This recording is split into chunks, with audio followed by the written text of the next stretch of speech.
hoje eu vou dar uma aula bem rápida, tá? Deixa eu compartilhar minha tela aqui, então. Acho que vocês ouviram o que eu falei, né? Não. Não? Tá, deixa eu só compartilhar aqui minha tela. Então, hoje eu vou dar uma aula um pouco mais express, tá? Apenas alguns slides com alguns conceitos, e vou deixar um trabalho para vocês desenvolverem nas próximas 2 semanas, né? Ou aproveitar o horário de hoje ainda, para ser apresentado no próximo dia 8, tá? Aí depois, Marina, vou te pedir um favor, para você depois alinhar com o Bruno, tá? Pode ser via WhatsApp, grupo do WhatsApp mesmo, tá? Porque é um trabalho que vocês vão precisar fazer juntos, tá? Tá bom. Tá bom? Bom, vocês estão vendo a minha tela aí, né, com a apresentação? Vamos. Pronto, tá. Então, hoje a gente vai falar um pouco mais, assim, bem rápido, né, passar alguns conceitos para vocês, que acho que vocês já devem ter visto, né, a Marina em outra disciplina, o Wilson acho que já viu um pouquinho comigo também, que vão ser importantes para desenvolver esse trabalho, tá, que eu vou passar para vocês. Então, assim, é um resumão, né, de alguns conceitos relacionados a riscos e desastres, no âmbito da UNDRR, né, que é a Organização das Nações Unidas para a Redução de Riscos e Desastres, tá? Então, os nossos conceitos no CEMADEM, de uma maneira geral, são norteados, né, pela UNDRR. Um tempo atrás, né, quando a gente lia os relatórios do IPCC, alguns conceitos não necessariamente eram similares, né, na Academia de Mudanças Climáticas e o grupo da Academia de Desastres, né? Por exemplo, mitigação, né? Para um significa uma coisa, para outro significa outra, né? Enquanto mitigação nas mudanças climáticas diz mais respeito, né? Redução de emissão de gases, a mitigação de desastres é redução de impactos, né? Então, tem alguns conceitos que ainda são um pouco diferentes, mas eram muito mais. Hoje já há um pouco mais de alinhamento entre os conceitos nas diferentes academias, principalmente mudanças climáticas e desastres, tá?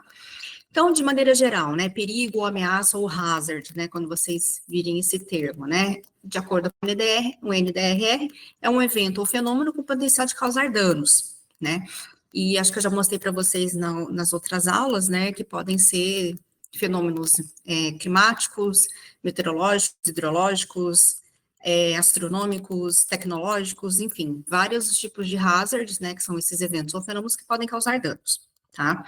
No nosso caso aqui na disciplina, secas, né? Então, a seca é um perigo hidrometeorológico, né, ou climatológico, de início lento, né, vocês, né, que no CEMADEM a gente faz o monitoramento de secas, mas não tem necessidade de monitorar numa sala 24 horas por dia, né, uma vez que os processos são mais lentos, né? E é principalmente caracterizado, então, pelo déficit de precipitação em relação a uma condição que é considerada normal, né? Justamente para a gente discernir, né, o que é uma seca e o que é um período seco, normalmente seco, tá? Um desastre acontece quando aquele evento, né, causa impactos, é um evento fora do normal, causa impactos, né, dentro de um contexto não esperado. Exposição, né? O que seria exposição? Grupos, comunidades, pessoas, infraestrutura física, bens, sistemas, por exemplo, de agricultura, sistemas de produção de energia, sistemas de navegação, etc. São vários, né, os elementos a ser expostos à ameaça da seca, tá? Então, alguns exemplos, né, comunidades rurais, comunidades, né, mais vulneráveis, áreas agrícolas, mananciais, de abastecimento, ecossistemas, etc., tá? Expostos, que podem ser impactados uma vez que ficam expostos, né, a esses eventos de secas. A vulnerabilidade, existem 500 milhões de conceitos de vulnerabilidade, né, mas aqui na escola, né, da UNDRR, são as condições que tornam uma comunidade ou um sistema mais suscetível aos impactos de perigos, né, aos impactos das ameaças. Então, por exemplo, no caso da seca, cultura de sequeiro, como forma de subsistência, né, se há uma alta dependência daquilo que se produz e teve uma grande seca e acabou com a produção, né, isso vai causar impactos, né, dada essa vulnerabilidade nesse setor. A baixa capacidade de armazenar água, por exemplo, também, saneamento, acesso à água, né, várias as características, né, que tornam um sistema, uma comunidade mais suscetível aos impactos, né, dada essa condição de vulnerabilidade, tá? Ou mesmo governança, né, então, que faz muito sentido dos impactos de seca no Brasil, sobretudo no semiárido. Bom, e juntando tudo isso, o que a gente tem como definição de risco de desastres de uma maneira geral? De uma maneira geral, de acordo com a UNDRR, são perdas potenciais de vida, meios de subsistência, serviços e recursos devido a um perigo interagindo com a vulnerabilidade e exposição. Às vezes, né, acho que o próprio IPCC usava, talvez, agora preciso me atualizar com o último relatório, mas usava o risco como potencial de ocorrência de um evento, né? Aqui, na verdade, é um passo à frente, você tem um evento, mas esse evento pode causar impactos, né? Então, por quê? Porque tem essa combinação com a camada da vulnerabilidade e com a camada da exposição. Então, o risco de desastre não é só o potencial de um evento acontecer, mas dele causar impactos dadas as condições ali locais do sistema exposto, tá? Então, o risco de desastre por seca, por exemplo, ele vai resultar, né, da interação entre esse déficit hídrico acumulado no tempo, né, que é a ameaça, a dependência da agricultura, por exemplo, como exposição, e a baixa resiliência socioeconômica, que é a vulnerabilidade, tá? Então, a combinação, né, dessas informações é o que a gente tem como risco de desastres associados aqui, no caso, às secas. Aí, para cada tipologia de desastres, as combinações aqui, como a gente enxerga a vulnerabilidade que é exposto, são diferentes, né? Então, por exemplo, para um desastre associado a movimento de massa, por exemplo, aí tem ameaça, é quando a gente tem, considerando que aquele deslizamento é somente relacionado à chuva, né, porque às vezes tem outros fatores que contribuem para deslizamento, né, como, por exemplo, canos, né, com vazamento de água em comunidades, essas coisas todas. Então, sim, existem outros fatores, mas considerando que seja natural, só decorrente de excesso de chuvas, né, um grande volume de chuvas acumulado em curto tempo.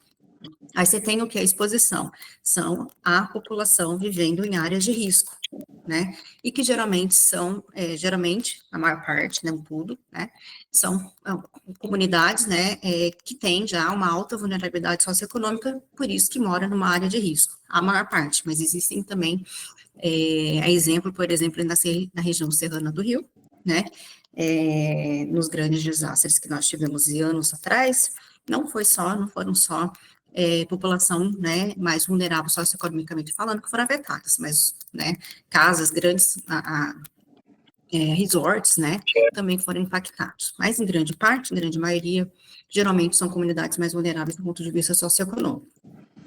Bom, e as capacidades, que é um termo que se fala muito também, né, de acordo com a Escola de Desastres, é o conjunto de forças, atributos e recursos disponíveis para reduzir riscos e lidar com os desastres.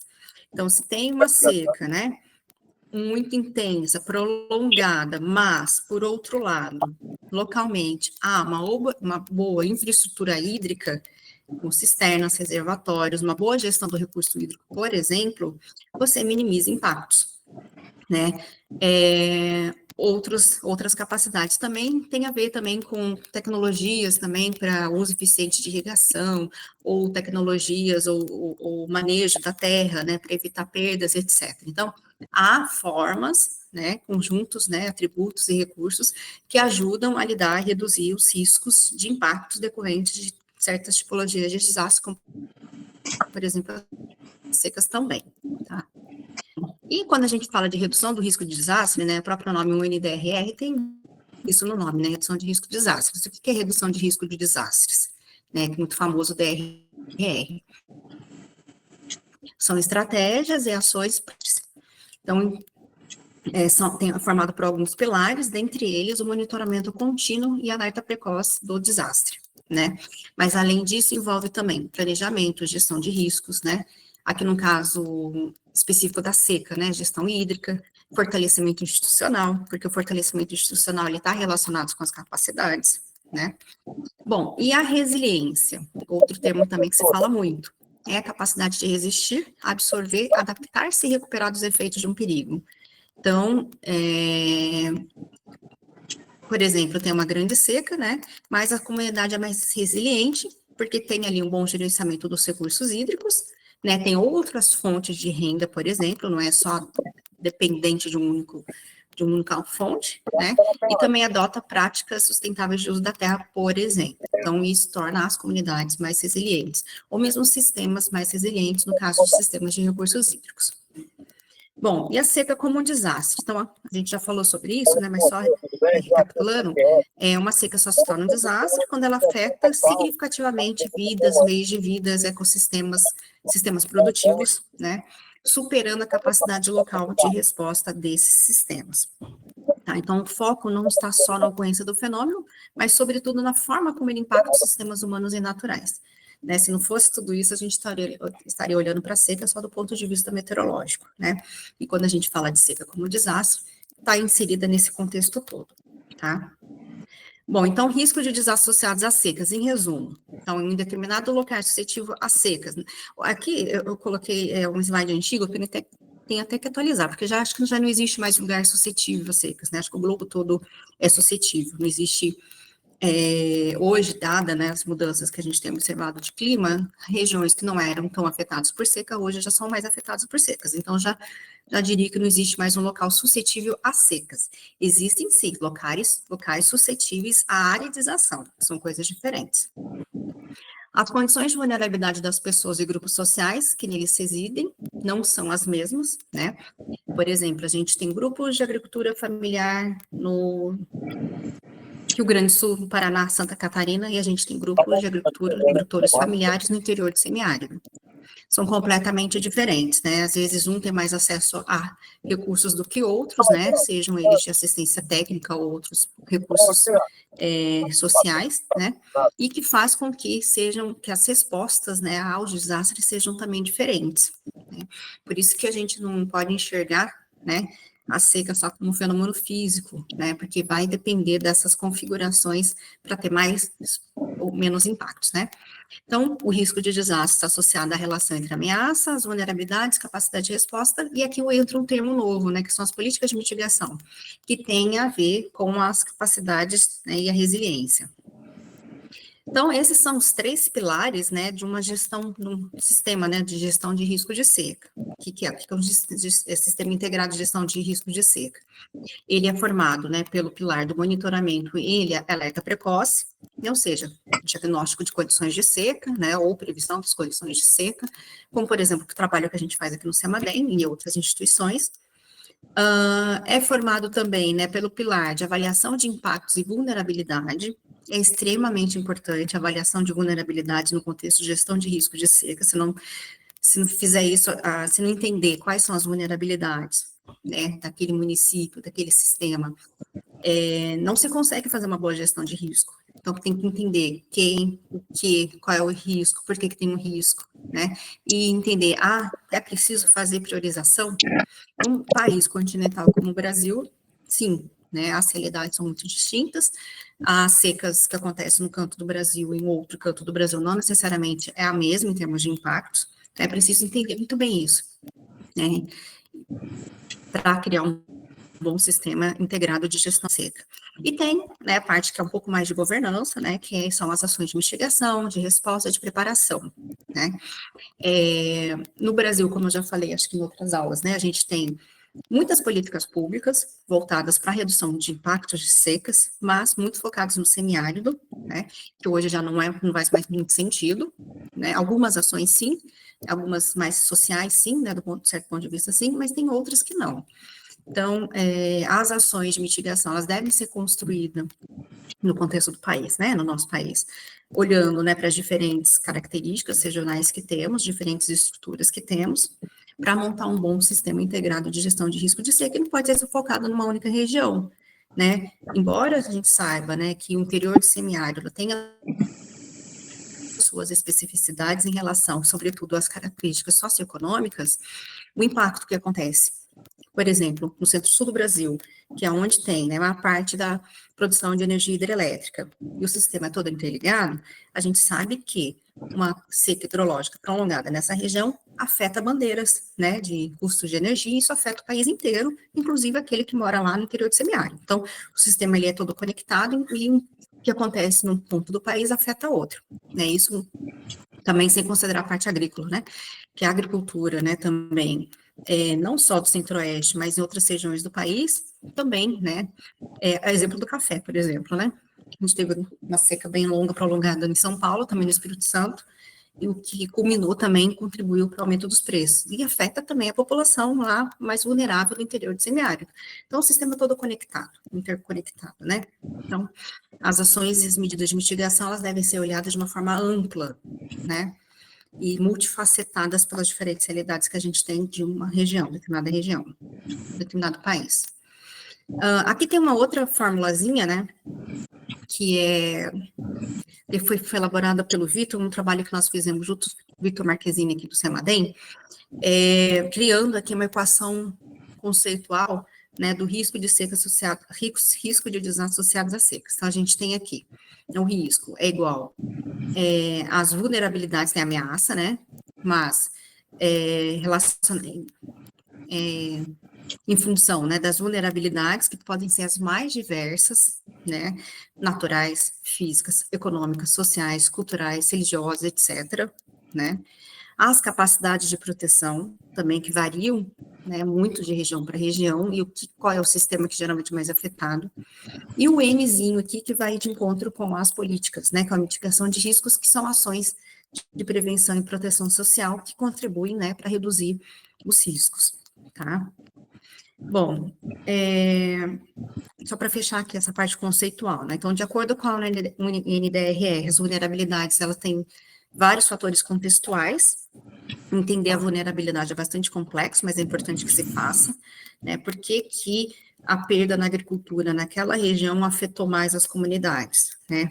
Pode ter a ver, né, com aspectos socioeconômicos, baixa renda, desemprego, exclusão social, aspectos demográficos, né, políticos, institucionais, de governança daquela região, espaciais, que tem a ver também com aspectos físicos, né, de infraestrutura, culturais também, isso se relaciona, né, também às questões de percepção de risco, por exemplo, né, e percepção de risco para seca é algo que precisa ser muito trabalhado no Brasil inteiro ainda, né, há regiões que acham que não tem seca só no semiárido, acho que eu já comentei isso com vocês, né, então ainda se pensa dessa maneira. Então, trabalhar com percepção de risco no contexto de governança é extremamente importante, senão não sai do lugar, né. Bom, aí eu vou pular agora aqui, lá para o final, que é o trabalho de vocês. Bom, depois eu vou jogar esses slides ali no grupo, tá? Então, o que vocês vão fazer? Vocês vão, com base nesses conceitos, né, que eu apresentei para vocês, e com base nesses 2 papers, deixa eu até mandar aqui, bom, daqui a pouco eu mando. Com base nesses 2 papers, eu vou mandar para vocês o link de um e o outro em PDF. O que vocês vão fazer? Né, vocês vão aplicar esses conceitos de perigo, exposição, vulnerabilidade e risco no contexto de secas, né, no contexto de um sistema de alertas de secas, e propor soluções, né, montar um projetinho como se vocês organizassem, né, fizessem parte de um grupo de trabalho de um determinado município, tá? Então, o que vocês vão fazer? Cada um de vocês vai assumir um papel dentro desse grupo de trabalho, vamos supor, em um determinado município que vocês vão escolher e caracterizá-lo e justificar por que esse município. Vocês vão montar um pseudo grupo de trabalho, porque tem acontecido, está no meio de uma grande seca, muito prolongada, que está causando muitos impactos, tá?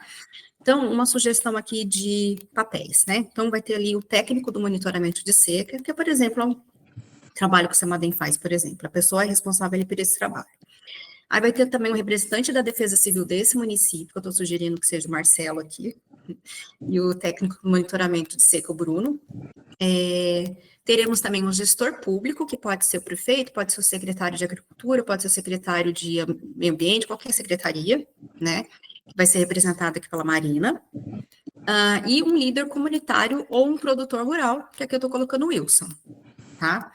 Então, vocês vão, primeiro, né, definir entre vocês qual vai ser esse município, porque esse município caracterizar esse município, em termos de, o que ele tem, assim, é um município que, do ponto de vista de secas, é muito impactado, né, coisas desse tipo, tá? Onde que fica a região, algumas características desse município. Depois disso, vocês vão responder essas perguntas, montando entre vocês, né, em forma de apresentação. Vocês podem até Eu não sei como que vocês podem organizar isso, mas que cada um apresente do seu ponto de vista, de acordo com a função que tem nesse grupo de trabalho, tá? Então, monitoramento, Bruno, Defesa Civil, Marcelo, gestor público, Marina, e líder comunitário, Wilson. Então, as perguntas são, né, com base no papel de cada um, quais informações vocês consideram essenciais para compor um alerta de seca eficaz? Então, está tendo seca nesse município, né? Tem lá um monitoramento. Então, né, o que é essencial para compor um alerta de seca eficaz, né? Que funcione. Depois, quais seriam os maiores desafios enfrentados por sua função na construção ou uso desse alerta? Então, cada um vai apresentar né, do seu ponto de vista, de acordo com a sua função no grupo. Como o grupo poderia superar os principais desafios apontados nesses 2 artigos, tá? Que tem a ver com articulação institucional, facilidade de comunicação e vários outros que vocês vão levantar, tá? Qual seria o canal e a linguagem mais eficaz para comunicar o alerta às comunidades vulneráveis, por exemplo, daquele município, tá? E, por fim, apresentar um plano resumo de como pensaram, né, um sistema de alerta específico, né, para o município, mas, claro, que fosse escalável, né, e os obstáculos enfrentados, tá? Então, a sugestão é que vocês façam a apresentação desse material.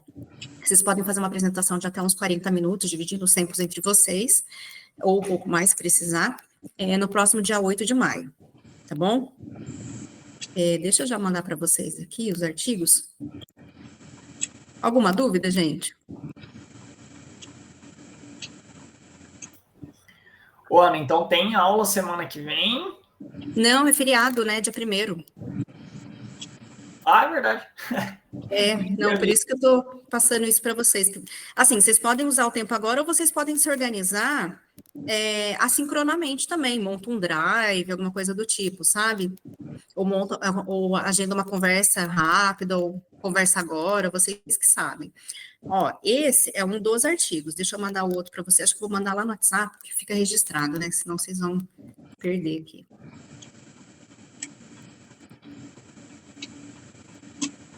Deixa eu fazer o seguinte, mandar...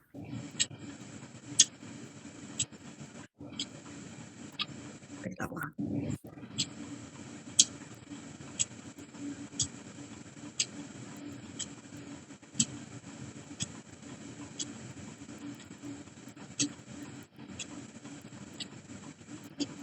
Tô mandando aí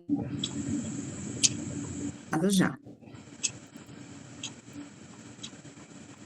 Olha, eu fiz essa sugestão de papéis, mas vocês podem conversar entre vocês e se achar que não tá legal, vocês podem, tá? É só uma sugestão aí, tá bom? Deixa eu já jogar o artigo para vocês aqui também.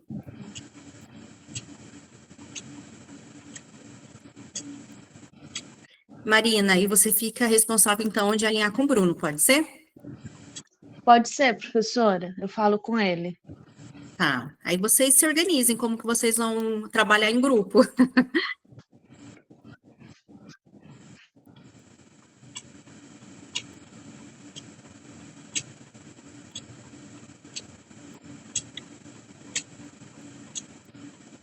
Esse é um dos artigos. Deixa eu pegar o link do outro aqui, que é aberto também.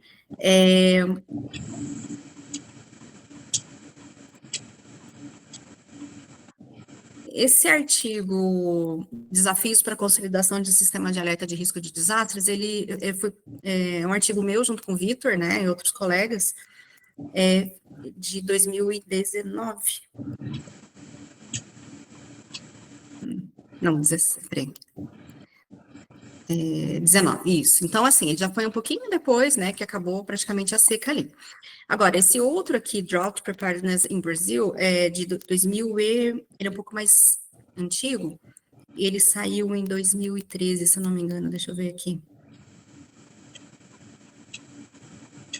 2014. Então, foi ali no auge da seca, tá?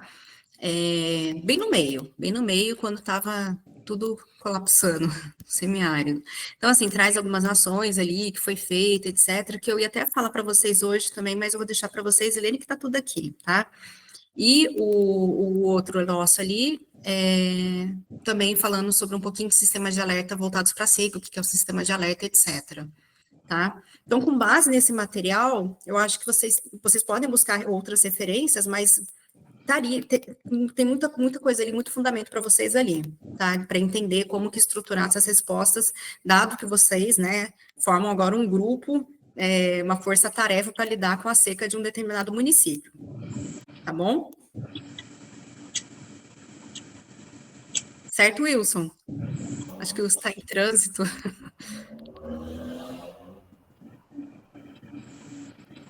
Deve estar em trânsito. Mas, enfim, deixei lá no grupo. Marina, você consegue articular com todo mundo, então? Consigo, professora, pode deixar. Tá, joia. Acho que o Wilson pode ser que ele esteja um pouco offline ali, porque ele estava no trabalho. Aí, se você puder depois explicar para eles também, eu agradeço. Tá bom? Aí, eu não sei, vocês fiquem à vontade para usar esse tempo de agora ou não para discutir depois. Vai no grupo mesmo, a gente finge que não está olhando. Ou se quiser, a gente dá opinião. Ou que em outro grupo, não sei. Tá? Assim, se virem aí, tá bom? Tá bom, Ana Paula. Tranquilo. Então, tá já. Acho que é um experimento legal para vocês colocarem uma mão na massa de um ponto de vista diferente. Tá bom? Sim. Então, tá bom, gente. Eu vou sair aqui agora e vocês, se quiserem alinhar em alguma coisa com o Marcelo, Marina, fica à vontade, tá bom? Tá bom. Então, tá. Obrigadão. Tchau, tchau, gente. Tchau. Vocês chamem lá. Até mais. Tchau. Tchau. Ô, Marcelo, acho que eu prefiro ler o artigo primeiro, fazer a leitura, depois a gente conversa, faz um online mesmo. O que você acha? Para decidir um município. Você sugere algum? A seca, eu acho que ou fica no Nordeste, ou mais lá no Sul, né? Como o próprio exemplo dela, né? Que ela falou. Eu ficaria num desses dois. Eu acho que no Nordeste é interessante, porque tem aquela operação carro-pipa, que acho que é do governo federal. E aí o Exército leva água para várias cisternas que tem, né, dos municípios, aí nos assentamentos e dos pequenos agricultores. Então, eu acho que a gente poderia utilizar alguma cidade do Nordeste, né? E aí o meio da Bahia ali aí qualquer cidade. Não sei, eu só tô pensando assim, de bate-pronto, né? Tá, entendi. É o que me vem. Ou até mesmo alguma região ali da Amazônia, né? Que teve acho que é o Rio Xingu, né? Que secou nos últimos anos. Também pode ser uma boa. Tem bastante material, né, da Amazônia. Exato, Mas aí, enfim. Mas no Nordeste tem uma política interessante, né? Como você falou aí.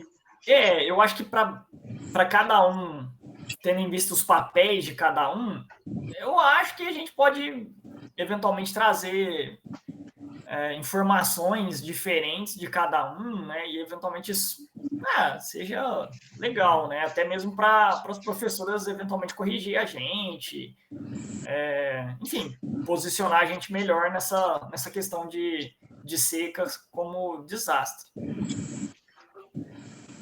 Tá bom, vamos ler o artigo? Aí qualquer coisa a gente se fala. Beleza, a gente marca lá no grupo depois. Tá bom. Até mais, Marina. Até mais, brigadão. Até mais.